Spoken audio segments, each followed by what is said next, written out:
அனைவருக்கும் வணக்கம். சுயஜாதகங்களின் அடிப்படையில சுக்கிரனால் எப்பொழுது செல்வம் சேரும்ன்றதை பத்தி தான் இந்த பதிவுல நாம் தெளிவா பார்க்க போறோம். சுயஜாதகங்களின் அடிப்படையில ஒரு மனிதனுக்கு சுக்கிர தசையோ இல்ல சுக்கிர புத்தியோ அல்லது சுக்கிரனோடு இணைவு தொடர்பு கொண்ட தசா புத்திகள் நடக்குது. அப்ப அந்த ஜாதகர் வாழ்க்கையில பெரும் செல்வங்களை பெற வேண்டும் என்றால் அதற்கு எப்படி கிரக தொடர்புகள் இருக்கணும்ன்றதை தான் பார்க்க போறோம். மேஷம் முதல் மீனம் வரை 12 லக்னத்திற்கும் நாம் எப்பொழுதுமே சொல்லக்கூடிய ஒரு தகவல் தான். பொதுவான காரகங்கள்ல தான் ஒரு கிரகம் சில லக்னங்களுக்கு யோகராகவும் அவயோகராகவும் வரையறுக்கப்படுகிறது. ஆனால் ஒவ்வொருவருடைய பிறப்பின் அடிப்படையில அவர்களுடைய தசா புத்திகளின் அடிப்படையிலும் சரி, எப்படி அந்த கிரகம் அமர்ந்து இருக்கிறதோ அதை பொறுத்துதான் பலன் அமையும். அந்த கிரகங்களுடைய அமர்வு இணைவு தொடர்பை பொறுத்துதான் அவர் யோகரா அவயோகரான்றதை வரையறுக்கணும்.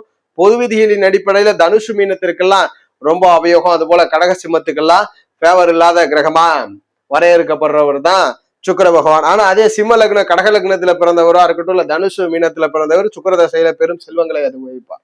அந்த வகையில இது எந்த லக்னத்துல நீங்க பிறந்திருந்தாலும் நாம் சொல்லக்கூடிய இந்த தொடர்புல உங்க சுக்கிரன் இருந்தா சுக்கிர தசை வரப்போது இல்ல சுக்கிர புத்தி காலகட்டம்னா செல்வத்தை நீங்கள் பெறுவீர்கள். அந்த மாதிரிகள்ல மேஷ லக்னத்துல ஒரு ஜாதகர் ஜனனிச்சிருக்கிறீங்க. மேஷ லக்னத்தில் பிறந்த ஜாதகர் சுக்கிரனால் எப்பொழுது செல்வம் சேரும்? சுக்கிரன் முதல்ல எந்தெந்த ஆதிபத்திய காரகங்களை பெறுகிறார்னா மேஷ லக்னத்துல 2ஆம் இடத்தையும் 7ஆம் இடத்தையும் சுக்கிரன் தான் ஆதிபத்தியம் பெறுகிறார். 2 7க்கு அதிபதியாக சுக்கிரன் வர்றார். அத மேஷத்தில் பிறந்த ஒருவருக்கு குடும்பம் எப்படி உருவாகணுன்றத சுக்கிரன் தான் சொல்றாரு. வாழ்க்கை துணைவர் எப்படி இருக்கணும்ன்றத சுக்கிரன் தான் சொல்றாரு. அடிப்படை அறிவு, வாக்குஸ்தானம், தனத்தை பற்றி சொல்றார். 7ஆம் இடத்தின் வாயிலாக வரக்கூடிய துணைவர், நண்பர்கள், கூட்டாளிகள், ஒப்பந்ததாரர்களை பற்றி சொல்றார். அப்ப இந்த 2 ஆதிபத்தியங்களும் ரொம்ப முக்கியமான ஆதிபத்தியம். இந்த ஆதிபத்தியங்களோடு எப்பொழுது பெரும் செல்வங்கள் கிடைக்கிறது? பெரும் செல்வங்கள் எப்பொழுது கிடைக்கப்படுகிறது? இந்த காம்பினேஷன்ல சனி அல்லது சூரியனுடைய தொடர்பில் சுக்கிரன் ஸ்தானம் விரும்பும். சனி ஏன் சொல்றோம்? திருமணம் குடும்பம் லேட் ஆகும் சனி சுக்கிர காம்பினேஷன்ல. ஆனால் செல்வம் சேரும். இந்த பதிவு முழுக்க முழுக்க செல்வம் சேர்றதுதான். இதுல பார்த்தா திருமணம் லேட் ஆகும். திருமணம் சனி வலுத்திருக்கிறார், சுக்கிரனோட லேட்டா திருமணம் நடக்கும். திருமணம் தாமதம், ஆனால் பொருள் உண்டு. இந்த பதிவு முழுக்க முழுக்க பொருளுக்கு. அப்ப மேஷத்தில் பிறந்த ஒருவருக்கு சுக்கிரனால் எப்பொழுது செல்வம் கிடைக்குதுன்னா சனி சூரிய தொடர்புல 5க்கு அதிபதியான அதிர்ஷ்டாதிபதியோட தொடர்புல இருக்கும் பொழுது, இல்லது 11-10க்கு அதிபதியான சனி பகவானோடு தொடர்பில் இருக்கும்போது தொழிலினால் வெற்றி கிடைக்கும், பெரும் யோகங்கள் கிடைக்கும். பார்ட்னரால தொழில் செய்து யோகம் பெறக்கூடிய நிலையெல்லாம் உண்டு.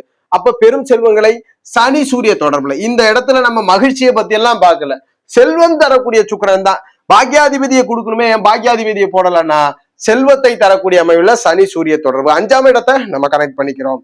அது போல ரிஷப லக்னத்துல ஒரு ஜாதகர் பிறந்திருக்கிறீங்க.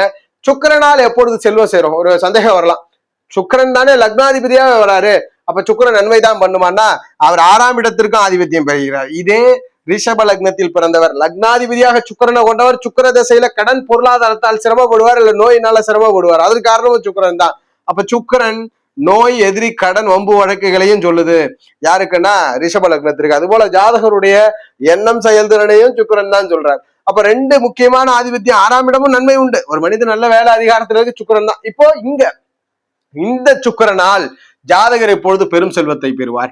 புதனுடைய தொடர்பு, புதன் பகவானுடைய தொடர்பு, மறுபடியுமே 10ஆம் ஆதிபத்தியத்தை பெற்ற சனியினுடைய தொடர்பு, சனி புதனுடைய தொடர்பு. இங்க ஏன் புதனை எடுத்துக்கிறோம்? செல்வம் 2க்கு ஆதிபத்தியம் பெற்ற கிரகம், அவரே தான் 5க்கு ஆதிபத்தியம் பெறுகிறார். அப்ப புதன் சனி தொடர்புகளிலே சுக்கிரன் ஸ்தான வலுவோட புதன் சனி இருந்துட்டாருன்னா ரிஷப லக்னத்துல பிறந்தவருக்கு சுக்கிர தசை வருதுன்னா பெரும் செல்வங்களை பெறுவார். செல்வங்களினால் பெரும் வளர்ச்சி, எதிரிகளினால் ஜாதகர் ஆதாயத்தை அனுபவிப்பார். எந்த கோர்ட்டு கேஸ் வம்புக்கு போனால் ஜாதகருக்கு தான் லாபம். மிதுன லக்னத்துல பிறந்த ஒரு ஜாதகர் சுக்கிரனால் எப்பொழுது செல்வத்தை அனுபவிக்கிறார்? மிதுனத்தில் பிறந்தவருக்கு சுக்கிரன் என்ன தருகிறார்னா முதல் விஷயம் 5ஆம் ஆதிபத்தியத்தை பெறுகிறார். அந்த 5ஆம் இடத்தின் மூலியமாக ஜாதகருடைய மனமகிழ்ச்சி எப்படி இருக்கு, என்டர்டைன்மெண்ட் பர்சனா. அது போல பொதுவாகவே மிதுன லக்னக்காரர் சுக்கிரன் கொஞ்சம் வலுத்திருந்தாலுமே ரொம்ப மகிழ்ச்சியான மனுஷன். எவ்வளவு வாழ்க்கையில துன்பம் வந்தாலும் அடுத்த கட்டத்திற்கு பயணப்படக்கூடிய மன வலிமை கொண்ட ஒரு ஜாதகராயிருக்கும். இப்படிப்பட்ட இந்த சுக்கிரன் 5ஆம் இடத்திற்கு ஆதிபத்தியம் குழந்தைய இருக்கும், எதிர்காலத்தெல்லாம் குறிக்கிறது. அது போல எதிர்கால சந்ததிகளை குறிக்குது, மனமகிழ்ச்சி, கிரியேட்டிவ், முன்னோர்களை குறிக்குது. 12ஆம் இடத்தையும் சுக்கிரன் தான் ஆளுமை செய்கிறார். அப்ப 12ஆம் இடம்ன்றது அயன சயன போகம், விரயபாவம். பெரும்பாலும் மிதுன லக்னத்தில் பிறந்து சுக்கிரன் ஸ்தான பலத்தோட இருக்கிறவங்க எல்லாம் வெளிநாடு தூரதேசத்துல இருப்பாங்க. எங்க பிறந்தாங்களோ வேறு இடத்துல சென்று அங்க செல்வங்கள் சொத்துக்களை சேர்த்து மகிழ்விப்பார்கள். 12ஆம் இடத்தை பெறுவதனால வசதியான பொருட்களை இந்த சுக்கிரன் தான் கொடுக்கணும். எப்ப கிடைக்குது? ஆதிபத்திய ரீதியில எப்பொழுதுமே இந்த சுக்கிரன் வந்து முரண்பாடு என்றாலும் கூட, குருக்கு முரண்பாடு என்றாலும் மிதுனத்தில் பிறந்தவருக்கு குருவோடு ஸ்தான பலத்தை பெறும் பொழுது அதீதமாக நல்ல பலனை செய்கிறார். குருவோடு ஸ்தான பலத்தை பெறும் பொழுது, அதுபோல 12ஆம் ஆதிபத்தியத்தையும் பெறுவதனால் சனியினுடைய தொடர்பு, குரு சனி இந்த 2 கிரகங்களோட ஸ்தான பலுவுல இருக்கும் பொழுது சுக்கிரன் பெரும் செல்வங்களை தருகிறார். 8ஆம் இடத்தின் வாயிலாக வெளியூர் தூரதேசத்தை அனுப்பி, இந்த சனி 8, 9 ஆதிபத்திய கிரகம், சனியோட இருக்கும்போது வெளிநாடு தூரதேச வாழ்க்கையில வெற்றியை கொடுக்குது. குருவோடு இருக்கும் பொழுது வாழ்க்கை துணை அல்லது பிசினஸ் பார்ட்னரால பெரும் ஆதாயம் கிடைக்கிறது, பணம் சம்பாதிக்கிறார், செல்வங்களை சம்பாதிக்கிறார். அப்ப சுக்கிரன் குரு சனி தொடர்புகளோடு ஸ்தான பலத்துல இருக்குன்னா கண்டிப்பா சுக்கிரன் பெரும் செல்வங்களை மிதுனத்தில் பிறந்தவருக்கு கொடுக்கிறார். கடக லக்னத்துல ஒரு ஜாதகம் ஜனனிச்சிருக்கிறீங்க. கடகத்தில் பிறந்தவருக்கு சுக்கிரனால் எப்பொழுது செல்வம் சேரும்? முதல்ல சுக்கிரன் என்ன சொல்றாரு? ஏன்னா கடகம்லாம் பொதுவாகவே அவயோகி, சரத்தில் பிறந்ததுனால் உபயாதிபதியான 11க்கு அதிபதியான சுக்கிரன் அவயோக பாதக பாவத்தை பெறுகிறார். இது விதி. சுக்கிரன்றது பாதகாதிபதியா வந்துடுறார். எல்லாருக்குமே பெரிய கேள்வி, கடகத்துல சுக்கிரன் என்ன பண்ணுவாருந்தா. அதுபோல 4ஆம் இடத்தின் வாயிலாக வீடு, மனைகள், சொத்து சுகங்கள், நிலபலன்கள், தாயை பற்றி சொல்லுது, கல்வியை பற்றி சொல்லுது, சுகஸ்தானம், உடல் ஆரோக்கிய தேகத்தை பெற்றவரான்றதை இந்த 4ஆம் இடத்தின் வாயிலா சொல்லுது. இந்த 11ஆம் இடம் என்ன பண்ணுது? மனிதனுடைய ஆசைகள் எப்பொழுதுமே 11ஆம் இடத்துலதான் பூர்த்தி அடையும். வாழ்க்கையில் எது கிடைத்தாலும் மனசுக்கு பிடிச்சது நடந்தாதான் மகிழ்ச்சி. அப்ப அந்த மனமகிழ்ச்சியை சுட்டி காட்டக்கூடிய 5ஆம் இடம் மனமகிழ்ச்சினாலும் மனமகிழ்ச்சியோட ஆசை பூர்த்தி செய்யறத இந்த சுக்கிரன் தான் சொல்லுது. அப்ப கடகத்திற்கு சுக்கிரன் ரொம்ப முக்கியமான கிரகமா வந்துடுறார், ஆனா பாதகாதிபதியா வந்துடுறார். எப்ப இந்த சுக்கிரனால பெரும் செல்வங்கள் கிடைக்கிறது? எப்பொழுதுமே அவயோக காம்பினேஷன் என்றாலும் கூட இந்த காம்பினேஷன்ல கடகத்தில் பிறந்தவருக்கு சனியோடு சுக்கிரன் ஸ்தான பல தொடர்பு, திருமண சுபகாரியம் இல்லைங்க, செல்வம் கிடைக்கும். திருமண சுபகாரியங்கள் தடைப்பட்டாலும் செல்வங்கள் உண்டான சனியோட இருந்தா நிறைய பேருக்கு வந்து திருமணம் லேட் ஆகும். அது திருமண ஆரம்பத்துல ஸ்ட்ரகிள், திருமணம் தடை இருக்கும், திருமண தடை இல்ல ஸ்ட்ரகிள் இருக்கும், ஆனால் செல்வங்கள் கிடைக்கிறது. அதுபோல செவ்வாயோட தொடர்பு, செவ்வாயினுடைய தொடர்பு ஜாதகத்துல பெரும் பணம் கொடுக்குது. சனி செவ்வாய் காம்பினேஷனோட சுக்கிரன் கடக லக்னத்துல இருந்து இதுல செவ்வாயோ சனியோ ஸ்தான பலத்தை பெற்று சுக்கிரனை தொடர்பு கொண்டுருச்சுன்னா பெரும் யோகம், பெரும் அதிர்ஷ்டம், செல்வங்கள் கிடைக்குது. இங்க மனமகிழ்ச்சியால சுக்கிரனால் செல்வங்கள் கிடைக்கிறது. சிம்மத்தில் ஜனனிச்சிருக்கிறீங்க. சிம்ம லக்னத்துல பிறந்தவருக்கு சுக்கிரனால் எப்பொழுது செல்வம் சேரும்? சுக்கிரனை பொறுத்த வரைக்கும் 3ஆம் இடத்தின் ஆதிபத்தியத்தை பெறுகிறார். தீரிய ஆதிபத்தியம், புகழ் மற்றும் சகோதர காரகங்களை குறிக்குது. இந்த இடம் அட்வான்ஸ் ஸ்கில்ல குறிக்குது. ஜாதகருக்கு புகழ் கிடைக்குமான்றது இந்த 3ஆம் இடம் தான் சொல்லுது. அதுபோல மற்றொரு ஆதிபத்தியமாக 10ஆம் ஆதிபத்தியம் பெறுகிறார். இங்க சிம்மத்திற்குமே வெறும் மாரகாதிபதி என்ற ஒரு ஆதிபத்தியத்தை, 3க்கு அதிபதி மாரகாதிபதி என்ற ஆதிபத்தியத்தை பெற்று அவயோகம் பெறுகிறார். எனினும் இந்த சுக்கிரனாலும் பெரு செல்வம் கொடுக்க முடியும். சிம்ம லக்னக்காரருக்கு இந்த சுக்கிரனாலும் சுக்கிர தசையில வந்து தொழில வெற்றி பெற முடியும். சுக்கிரனால் தான் ஒரு சிம்ம லக்னக்காரர் தொழில் பண்றாருன்னா அது காரணம் சுக்கிரன் தான். சுக்கிரன் நல்லா இருந்தா தான் அவர் தொழில வெற்றி. எப்படி இருக்க வேண்டும்? இங்கு காரக முரண்பட்டாலும் பணத்தை, செல்வத்தை கொடுக்கணும். குருவோட காம்பினேஷன் மிகப்பெரிய யோகத்தை கொடுக்குது. அதுபோல புதன் ஆதிபத்திய ரீதியில இந்த குரு புதன் ஸ்தான பலத்தோடு சுக்கிரனை தொடர்பு கொண்டா சிம்ம லக்னத்துல பிறந்தவருக்கு பெரும் செல்வம். 2 11க்கு அதிபதியான புதனையும் லக்னத்திற்கு 5 8க்கு அதிபதி மறைவு படம், பெரும்படம், சொத்துக்களை குறிக்கக்கூடியவர். இந்த குரு புதன் தொடர்புல ஸ்தான பலத்தை குரு புதன் பெற்று சுக்கிரன் தொடர்புல இருந்தா சிம்ம லக்னத்தில் பிறந்தவருக்கு செல்வம் சேரும், செல்வங்களை சேர்க்கும். இந்த காம்பினேஷன்ல நம்ம செல்வை சேரக்கூடிய அமைவை பார்க்கிறோம். செல்வங்கள் சேரும்ன்றத உறுதிப்படுத்துறோம். அதுபோல கன்னி லக்னத்துல பிறந்திருக்கிறீங்க. ஒரு ஜாதகர் கன்னியா லக்னத்துல பிறந்திருக்கிறீங்க. சுக்கிரனால் எப்பொழுது செல்வம் சேரும்? சுக்கிரன் முதல்ல என்ன ஆதிபத்தியத்தெல்லாம் வகிக்கிறாருன்னா 2ஆம் இடம் என்ற குடும்பஸ்தானத்தையும் வாக்குஸ்தானத்தையும் கஜானா வீட்டில் இருக்கக்கூடிய சொத்துக்களை பற்றி சொல்கிறார். அதாவது கையிருப்பு, சேமிப்பை பற்றி சொல்றார். இந்த 9ஆம் இடம் மற்றொரு ஆதிபத்தியம். தந்தை எப்படி இருப்பார், தந்தை வழி உறவு எப்படி இருக்கும், ஜாதகருடைய தான தர்ம சிந்தனைகள் சக வயது உள்ள நபர்களுக்கெல்லாம் ஜாதகருக்கு நடக்குமான்ற அத்தனை விஷயங்களும் இந்த 9ஆம் இடம் சொல்லுது. ஒரு மனிதன் எதை அனுபவிக்க பிறந்தார் என்பதையும் இந்த 9ஆம் இடம் சொல்லுது. அப்படிப்பட்ட 2 முக்கிய ஆதிபத்தியத்தை சுக்கிரன் எடுக்கிறார். இப்ப இந்த சுக்கிரனால செல்வம் சேரணும். தனித்து வலுத்தாலுமே யோக்கியதான்.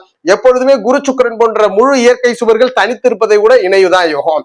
அந்த வகையில லக்னத்திற்கு அவயோக காம்பினேஷன் தான் சொல்லுவோம். கன்னிக்கு அவயோக காம்பினேஷன் என்றாலும் கூட இங்கு குருவோட தொடர்பு. கன்னியில பிறந்தா குரு உபயாதிபதி அவயோகம்னு சொல்லுவோம். ஆனா சுக்கிரனும் குரு இந்த காம்பினேஷன்ல இருக்கிறது திருமணத்தை லேட் பண்ணும், குடும்ப வாழ்க்கையை லேட் பண்ணும். ஆனா வாழ்க்கையில பெரும் அதிர்ஷ்டங்களையும் பெரும் யோகங்களையும் ஏற்படுத்தி கொடுக்கறத நம்ம உறுதிப்படுத்துறோம். அதுபோல சனியினுடைய தொடர்பு, குரு சனி தொடர்புல இருக்கும் பொழுது நல்ல பலனையும் யோக பலனையும் பெற்று தரும். சுக்கிரனோடு குரு சனி ஸ்தான பலத்தோடு தொடர்பு இருக்குன்னா கன்னி லக்னத்தில் பிறந்தவருக்கு பெரும் செல்வம் என்பது பணமாக ஜாதகருக்கு அதிகரித்து கொடுக்கும். அதுபோல துலாம் லக்னத்துல ஒரு ஜாதகர் ஜனனிச்சிருக்கிறீங்க. துலாத்தில் பிறந்தவருக்கு சுக்கிரனால் எப்பொழுது செல்வம் சேரும்? சுக்கிரன்றவர் தான் லக்னாதிபதியா வர்றார், ஜாதகருடைய எண்ணம் செயல்திறனை பற்றி சொல்கிறார். அது போல 8க்கு அதிபதியா வர்றார். 8ஆம் இடம்ன்றது இடமாற்றத்தை பற்றி சொல்லுது. ஜாதகர் வாழ்க்கையில வெளியூர் தூரதேசங்கள் செல்வதை பற்றி சொல்லுது, நஷ்ட இழப்புகளையும் சொல்லுது, ஆயுளையும் சொல்லுது, அது போல எதிர்பாராத பணத்தையும் சொல்லுது. அப்ப இந்த சுக்கிரன் எப்பொழுது பெரும் செல்வங்களை தருகிறார்? எப்பொழுது பெரும் செல்வங்கள் துலாத்தில் பிறந்தவருக்கு லக்னாதிபதியாலே நடக்குது அப்படின்னா ஆதிபத்திய ரீதியில 4, 5க்கு அதிபதியான சனி பகவானுடைய தொடர்புல கண்டிப்பாக பெரும் செல்வங்களை தருவதற்கு இது கடமைப்பட்ட ஒரு காம்பினேஷன் ஆகுது. அது போல சனியோட மட்டும் நிக்காம ஆதிபத்திய ரீதியில 8ஆம் ஆதிபத்தியத்தை சுக்கிரன் பெறுவதனால் புதனுடைய தொடர்பு, ஏன்னா 12ஆம் ஆதிபத்தியம் புதன் வரும். நிறைய பேர் சுக்கிர தசை சுக்கிர தொடர்புல துலாலத்துக்கு இருக்கும். இந்த புதன் வலுத்து தொடர்பு கொண்டிருப்பார், வெளிநாட்டுல இருப்பார். வெளிநாட்டு வாழ்க்கையில வெளிநாட்டில் வசதி வாய்ப்புகளையும் சொத்து சுகங்களையும் நிலவலங்களையும் அனுபவித்துக் கொண்டிருப்பவராக இருப்பார். அப்ப சனி புதன் ஸ்தான பலத்தோடு தொடர்பு கொள்வது துலாத்தில் பிறந்தவருக்கு சுக்கிரனால் பெரும் செல்வங்களை சேர்க்க செய்கிறது. அனுபவ பாக்கியம், செல்வங்களால் யோகத்தை அனுபவிக்கிறார். விருச்சக லக்னத்துல ஜனனிச்சிருக்கிறீங்க. விருச்சகத்தில் ஜனனித்தவருக்கு சுக்கிரனால் எப்பொழுது செல்வங்கள் சேரும்? விருச்சகத்தை பொறுத்த வரைக்கும் ஆதிபத்திய ரீதியில 7ஆம் வீட்டின் ஆதிபத்தியத்தையும் 12ஆம் வீட்டின் ஆதிபத்தியத்தையும் சுக்கிரன் எடுத்துக்கிறார். அப்ப 7, 12க்கு அதிபதியான சுக்கிரன் 7ஆம் இடத்தின் வாயிலாக நண்பர்களையும் கூட்டாளிகளையும் ஒப்பந்ததாரர்களையும் பற்றி சொல்றார். 12ஆம் இடத்தின் வாயிலாக வாழ்க்கையினுடைய திருப்தியான அயன சயன போகங்களை கொடுக்கிறார். இந்த அயன சயன போகங்கள் வெளிநாடு தூரதேச வாழ்க்கை இன்வெஸ்ட்மெண்ட் பத்தி எல்லாம் சொல்றார். அப்ப இந்த சுக்கிரன் எப்பொழுது பெரும் செல்வங்களை தருகிறார்? விருச்சகத்தில் பிறந்தவருக்கு எப்ப பெரும் செல்வம்? அவயோக காம்பினேஷன். குரு சுக்கிரன்னாலே வாழ்க்கையில பகுதி கஷ்டம்தான். ஆனாலும் கூட குருவோட தொடர்புல ஒரு விருச்சக லக்னத்தில் பிறந்தவருக்கு குரு வலுத்து சுக்கிர தொடர்புல இருக்கிறதுனா பெரிய அதிர்ஷ்டம். ஜாதகர் வாழ்க்கையில் பெரும் அனுபவங்களை பெற்றவர், பெரும் செல்வங்களை பெற்றவர், செல்வ வளங்களை பெரிதுபடுத்தி கொடுக்கும். அது போல அவயோக காம்பினேஷன், இந்த சுக்கிரனோடு புதன் 8, 11க்கு அதிபதி, இதுவும் கொஞ்சம் திருமணத்தை லேட் பண்ணும். இந்த 2 காம்பினேஷனுமே திருமணத்தை லேட் பண்ணும். ஒருத்தர் விருச்சகத்துல பிறந்திருக்கிறார், குரு வலுத்து புதன் வலுத்து சுக்கிர தொடர்புனா லேட்டா தான் திருமண குடும்பம் உருவாகும். ஆனா பணம், பொருளாதாரம், செல்வங்கள், வெளிநாடு தூரதேசத்திற்கு யோகம். அப்ப இந்த குரு புதன் தொடர்பில் இருக்கும்போது சுக்கிரனால் பெரும் செல்வங்கள் சேரும். இல்லற சுகத்தை மட்டும் தாமதப்படுத்தும். ஆனால் ஜாதகருக்கு சொத்துக்களையும் சுகங்களையும் கௌரவ பெயர் புகழ் அனைத்தையும் அனுபவிக்கக்கூடிய பாக்கியங்களை ஏற்படுத்தி கொடுக்கும். தனுசு லக்னத்துல ஒரு ஜாதகர் ஜனனிச்சிருக்கிறீங்க. சுக்கிரனால் எப்பொழுது செல்வம் சேரும்? எல்லாருக்கும் கேட்கக்கூடிய கேள்வி இது ஒண்ணுதான். முழு அவயோகியாச்சே சுக்கிரனானவர் 3ஆம் இடத்தின் ஆதிபத்தியத்தை எடுத்துக்கிறார், லாபாதிபதி அதாவது 8ஆம் இடத்தின் ஆதிபத்தியத்தை எடுத்துக்கிறார், லாபாதிபத்தியத்தை எடுத்துக்கிறார். 6, 11க்கு அதிபதி. ஓகே, தனுஷில் பிறந்தவருக்கு 6ஆம் இடத்தின் ஆதிபத்தியத்தையும் 11ஆம் இடத்தின் ஆதிபத்தியத்தையும் எடுத்துக்கிறார். இப்ப தனுஷனாலே சுக்கிரன் முழு அவயோகியாச்சே, என்ன பலனை கொடுப்பார்? கெடுபலனை தான் கொடுப்பார் என்ற கேள்வி பொதுவா இருக்கு. ஆனா இந்த சுக்கிரனோ பெரும் செல்வங்களை தனுஷில் பிறந்தவருக்கு கொடுப்பார். எப்படி கொடுப்பார்? 6ஆம் இடம்னா என்ன? ருணரோக பாவம், எதிரி நோய், கடன், வம்பு வழக்கை சொல்லுது. அதே இடம் தான் நல்ல ஊழியம், பார்ட்னர்ஷிப் பிசினஸ்க்குலாம் 6ஆம் இடம் யோகம். பார்ட்னர், தன்னால் இயலாத ஒரு பார்ட்னரை சேர்த்து வாழ்க்கையில வெற்றி பெறுறது. அது போல எதிரிகளை வீழ்த்தி ஆற்றல், எதிரிகளை வீழ்த்தி நல்ல ஒரு போட்டிகளை ஜெயிக்கிறது, பணம், ஆசை பூர்த்தி அடைவது, எதை நினைச்சாலும் அதை அடையறதுக்கு இந்த சுக்கிரன் தான் முக்கியம். அப்ப சுக்கிரன் செல்வத்தை தருவார், தனுஷிற்கும் செல்வத்தை தருவார். எப்பொழுது தருகிறார்? ஆதிபத்திய ரீதியில 6 லாபாதிபதி செவ்வாயினுடைய தொடர்பு, ஏன்னா அயன சயனங்களை தொடர்பு கொள்ளும் பொழுது மகிழ்ச்சியான இன்பமான சொத்துக்களையும் பண புரளையங்களையும் ஜாதகர் அனுபவிக்கிறார். அப்ப இந்த சுக்கிரன் 6 லாபாதிபதியா வந்துடுறார். அப்ப புதனுடைய தொடர்பு, சூரியனை விட இங்க புதனோட தொடர்புல இருக்கும்போது பார்ட்னர்ஷிப் பிசினஸ்ல வெற்றி கிடைக்குது. சுக்கிரன் இந்த புதன் காம்பினேஷன்ல தனுசு லக்னத்திற்கு ஒருத்தருக்கு இருந்து சுக்கிரன் புதன் இதுல புதன் வலுத்திருக்குன்னா கண்டிப்பா தொழில் பண்ணுவார். ஒண்ணு நேரடியாக இல்ல மறைமுகமாக பார்ட்னர் தொழிலை பண்ணிக்கிட்டு இருப்பார். செவ்வாய் புதன் ஸ்தான பலத்தோட சுக்கிரனை தொடர்பு கொண்டா தனுசு லக்னக்காரருக்கும் சுக்கிரன் பெரும் செல்வங்களை தருகிறார். தனுஷில் பிறந்தவருக்கு பெரும் செல்வத்தை கொடுத்து விடுகிறார். மகர லக்னத்துல பிறந்திருக்கிறது சுக்கிரனால் எப்பொழுது செல்வம் சேரும்? மகரத்தை பொறுத்த வரைக்கும் 2 முக்கிய ஆதிபத்தியத்தை எடுத்துக்கிறார் சுக்கிரன். யோகர்னு சொல்றோம். 5ஆம் ஆதிபத்தியம் குழந்தைகள், முன்னோர்கள், ஜாதகருடைய மனநிலை, கிரியேட்டிவ் ஸ்கில், அது போல ஜாதகருக்கு இருக்கக்கூடிய வாழ்க்கை அதிர்ஷ்டங்கள். 10ஆம் இடத்தின் வாயிலாக தொழில், ஜீவனம், பதவி, அதிகாரம், சமூகத்துல எதை செய்ய போகிறார் இந்த பிறவியிலன்றத சொல்லுது. இந்த மாதிரி இந்த 10, 5க்கு 2 யோகாதிபத்தியத்தை எடுத்துக்கிறார் இந்த சுக்கிரன். இயல்பாகவே ஒளி கிரகங்கள் தனித்து வலுப்பதை விட இணை யோகம். அப்ப பெரும் செல்வங்கள் கிடைக்கணும். சுக்கிரனால் எப்பொழுது பெரும் செல்வங்கள் அமைய போகுது? சுக்கிரனோடு 4 லாபாதிபத்தியம் பெற்ற செவ்வாயினுடைய தொடர்புல இருக்கும் பொழுது. ஏன் செவ்வாயை சொல்றேன்னா 4ஆம் இடத்தின் ஆதிபத்தியத்தையும் லாபாதிபத்தியத்தையும் பணத்தை பெருத்துப்படுத்தக்கூடியது. அது போல இங்கு சனியினுடைய தொடர்பு, லக்னாதிபதி எப்பயுமே சனி தொடர்பு ஒரு கிரகம் பெற்றா சாதகம் இல்லைன்னு சொல்லுவாங்க. சுக்கிரனோடு சனி இருக்கிறது பெரும் அதிர்ஷ்டம், செவ்வாய் இருக்கிறது பெரும் அதிர்ஷ்டம். செவ்வாய் இருந்தா கொஞ்சம் லேட்டா மேரேஜ் நடந்தாலும் இந்த செவ்வாய் சனி காம்பினேஷன்ல மகரத்திற்கு இருக்கும்போது சுக்கிரனால் பெரும் சொத்துக்கள் சேர்கிறது, பெரும் சொத்துக்கள் பெரும் தனங்கள் கிடைக்கிறது. சனியினால் எப்பொழுதுமே பணம், சனியோட தொடர்பு இருந்தா பணம் செல்வங்கள் ஜாதகருக்கு அதிர்ஷ்டம் கிடைக்கிறது. அப்ப சனி சுக்கிர தொடர்புகள் இருக்கிறது பெரும் யோகத்தை கொடுக்க கடமைப்படுகிறது. அதுபோல புதனையும் நம்ம எடுத்துக்கலாம், அதுபோல புதனையும் எடுத்துக்கலாம். கும்பத்துல ஜனனிச்சிருக்கிறீங்க, கும்ப லக்னத்திலே பிறந்தவருக்கு சுக்கிரனால் எப்பொழுது செல்வம் சேரும் அப்படின்றத பத்தி இந்த பதிவுல பார்க்கலாம். கும்பத்தை பொறுத்த வரைக்கும் சுக்கிரன் என்னெல்லாம் தராருன்னா 4ஆம் ஆதிபத்தியத்தையும் 9ஆம் ஆதிபத்தியத்தையும் சுக்கிரன் தான் பெறுகிறார்.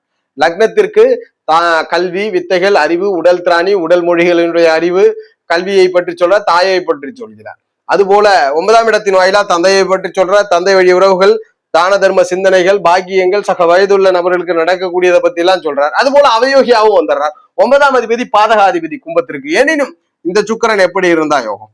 இந்த சுக்கிரனை பொறுத்த வரைக்கும் ஆதிபத்திய ரீதியிலே கும்பத்தில் ஜனனித்த ஒரு ஜாதகருக்கு சுக்கிர பகவான் இயல்பாகவே 5, 8க்கு அதிபதியான புதனோட தொடர்புல இருக்கிறது மிகப்பெரிய யோகம். அதுபோல புதன் குரு தொடர்புல இருப்பது, புதன் குரு தொடர்புல சுக்கிரன் இருக்கிறது யோகம்.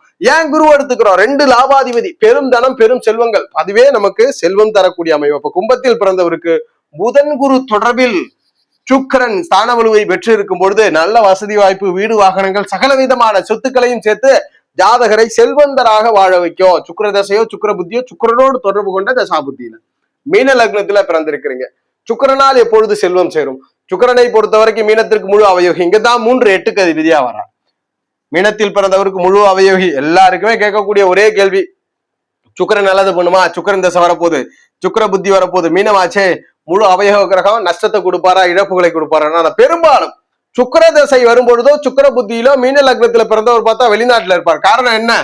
சனியினுடைய தொடர்புல இருக்கும்போது வெளிநாடு, தூரதேசங்கள், வேறு இடங்கள்ல சொத்து சுகங்களோடு, நிலபலங்களோடு, மிகப்பெரிய சிறந்த செல்வங்களோடு இருப்பார். மற்றொரு அமைகள்ல புதன், சனி புதன் காம்பினேஷன், புதன்லாம் தொடர்புல இருக்குன்னா கொஞ்சம் லேட்டா திருமணம் நடக்கும். ஆனா ஜாதகருக்கு பெரிய லெவல்ல பார்ட்னர்ஷிப் பிசினஸ் இருக்கும், அல்லது பார்ட்னரால ஆதாயம் இருக்கும், வீடு மனைகள் சொத்து சுகங்கள் அமையும். அப்ப சனி புதனுடைய தொடர்பு கூடுதலாக இங்கு ஒரே காம்பினேஷன்ல நம்ம சந்திரனை எடுத்துக்கலாம். ஆனா காரக முரண்பற்றதுனால சந்திரனை குறைத்து எடுத்துக்கிறோம். சனி புதன் தொடர்புல ஸ்தான பலத்தோட சுக்கிரன் இருக்கிறார்னா மீனத்தில் பிறந்தவருக்கு அவயோகியான சுக்கிரன் பெரும் செல்வங்களை கொடுப்பார். அவயோகியான சுக்கிரன் பெரும் செல்வங்களை ஏற்படுத்தி கொடுப்பார். அப்ப சுக்கிரனால நாம சொன்ன இந்த கிரக தொடர்பிலே உங்க ஜாதகத்தில் கிரகம் இருந்து விட்டால் கண்டிப்பா சுக்கிரன் செல்வங்களை தருகிறார். நிறைய சந்தேகங்கள் இருக்கலாம். திரிகோணாதிபதிகள் தானே எப்பொழுதுமே அதிர்ஷ்டம் பண்ணுவார், மனமகிழ்ச்சி கொடுப்பார். இந்த பதிவு முழுக்க முழுக்க தொடர்புல இருந்தா வாழ்க்கையில என்ன ஒரு பார்ட்னர் எல்லாம் அமையலனாலும் சரி, செல்வங்கள் இருக்கும், கையில் அசைக்கக்கூடிய பணங்களை பெறக்கூடிய விதியாக இதை நம்ம பார்க்கிறோம். அதுபோல இந்த பதிவுல உங்க ஜாதகத்தை பொருத்தி பார்க்கும் பொழுது சுக்கிரன் எப்பொழுது செல்வம் தருவார்ன்றது புரிய வரும். ஜோதிட ரீதியான தகவல் அல்லது சுய ஜாதகம் சார்ந்த சந்தேகங்களுக்கு ஸ்கிரீன்ல தெரிகிற நம்பரை தொடர்பு கொள்ளுங்க. வாழ்க வளமுடன். நன்றி.